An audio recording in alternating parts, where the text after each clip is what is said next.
How's it going, guys? I'm Vivi and welcome back to some more Crash Bandicoot and Sane Trilogy. Now, some of you may have already known about this, but I've been gone for 2 weeks and I'm finally back. Some of you may have wondered, dude, there's a bunch of footage, where are you? That's the thing, I was away. And it's crazy, there's so much content. There's a bunch of gameplay from E3, Coco, Tiny Tiger, Ripperoo, there's a bunch of things. What I decided to do is to slowly talk about them. I don't think that I'm going to cover all the content because there's just so much. And I feel like if I go over every gameplay, it's just gonna sound repetitive in the end. But as for the new main stuff, I will go over those. So to start off this video, let's talk about this. I mean, look at this. We're back to the 90s style, old school commercials. I mean, look at this mascot. You can find these commercials on the main Crash Bandicoot channel, by the way. Now, it seems to be the same guy in the same mascot suit from E3. No, it's not the same suit from 20 years ago. Vicarious Visions said so during an E3 interview. That 20-year-old suit, it's old. It's probably in a museum somewhere. And plus, you can tell they're not the same. The old one has more of a pinkish muzzle. Come on, guys, this is pure nostalgia factor. I am super happy seeing this right now. Many fans wanted this to happen at E3. Give us an old school commercial. Bring back the mascot. Guess what? They listened and it happened. It is awesome. Fun fact, there was a dance-off at E3 between Sonic and Crash. I just wanted to point that out. It's funny. Do you guys remember the Pizza Hut commercial? They were eating the pizza backwards. Crash was outside, staring through the window. Here's another one, which is very memorable. Hey plumber boy, mustache man, your worst nightmare has arrived. He was like right outside of the Nintendo headquarters. Ah, the good old days, right? Now, since I'm talking about mascots, remember the Japanese version? The song, the main theme, is stuck in my head.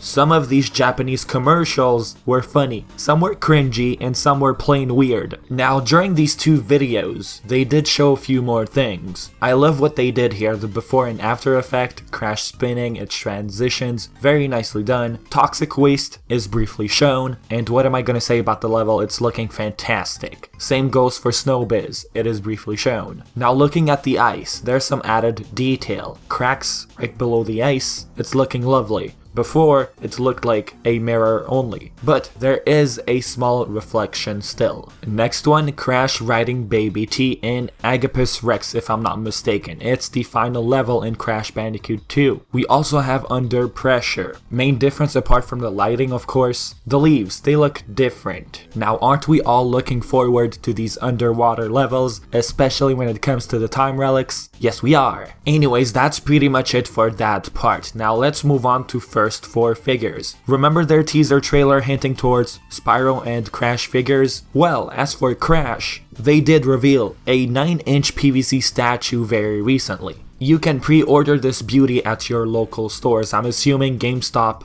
EB Games, pretty much. Now there are 2 editions. As for the standard one, it comes with a leaflet reward points. Reward points can be used on the first 4 figures website to purchase a bunch of things. You simply redeem them, it's as simple as that. The collector's box is looking lovely. If you pre-order this on their main website on June 27th, you have the chance to get the exclusive edition. And I'm saying chance as in if you're lucky enough to get one before it gets sold out. Main difference? Nothing much to it. You get a numbered logo base, meh, whatever. Reward points, a premium deluxe box which looks beautiful, and you get an authentication card. Oh, and here's more, bonus day 1 edition signature card. Purchasing the Crash Bandicoot 9-inch PVC painted statue exclusive edition at any time during day 1 after the launch starts 24 hours will entitle you to the following extra free bonuses. 1. An additional signature card signed by Alex Davis, the owner of first 4 figures. 2. A day 1 edition hologram sticker. And 3. Extra first 4 figures reward points. So guys, if you want these goodies, make sure to pre-order on June 27th, once the launch starts. Next, Leaderboards. A while back, it was confirmed that time trials would be present in all 3 games, and there are over 80 time trials. There's Sapphire, there's Gold, and there's Platinum. There's a small legend right there. The dots represent represent the other players, the star represents your friends, and there's you. There's the top 5 on the right, and Sanity Beach being the first level from the first game, the first island, and yeah, we were all wondering about the possibility of a leaderboard. It happened. It's absolutely great. Next, the main menu also got revealed. It's very simplistic. On the right, Crash Bandicoot 1 and Sanity Beach, very memorable. In the center, we have Crash 2. It looks like we have Snow Go in the back, and we have Crash Warped. I can't really tell if that's either Gone Tomorrow or Future Frenzy. And like I said, it's very simple looking, it's very nice, and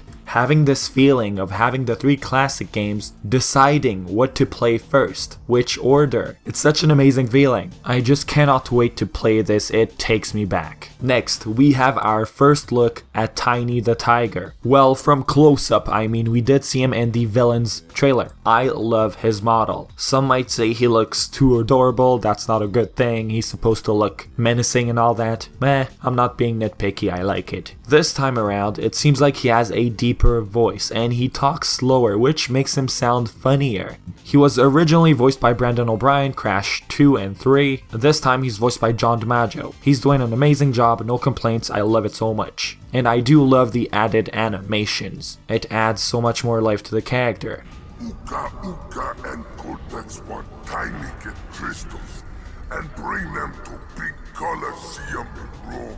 Talking about this guy, we move on to the boss battle at the Colosseum. Difference is, Cortex lies down this time. In the original, he was sitting throughout the whole thing. And because of that, the intro in the original was shorter. Now, just like the polar bear, those teeth, they are so creepy. Looking at them now, it's all pixels, but it made him look creepy. As for the lions, they look cuter here. They were of course creepier in the original. Another difference I've noticed, there's no booing. Instead of that, the audience throws tomatoes. And the audience is pretty much made up of Cortex's lab assistants. And they're no longer wearing any red. Next, first look at Dr. N.Tropy. He reminds me of Jafar, doesn't he? I mean the facial structure, the way he talks. What do you guys think? Anyways, again, the model is done great. The added animation adds so much life to the character. The voice acting, good. I'm not being nitpicky. I like it. Next, Ripperoo in Crash 2. The water in the back looks so much better. His icon actually looks better. In the original, as a kid, I couldn't tell what that yellow thing was in the back. Now looking at his outfit and everything, the polka dot on the tie. It's new. Before we only had this red tie. And same goes for the hat. Instead of black, it's now blue. As for the environment, the location, everything looks the same, a bit brighter. The books are all there.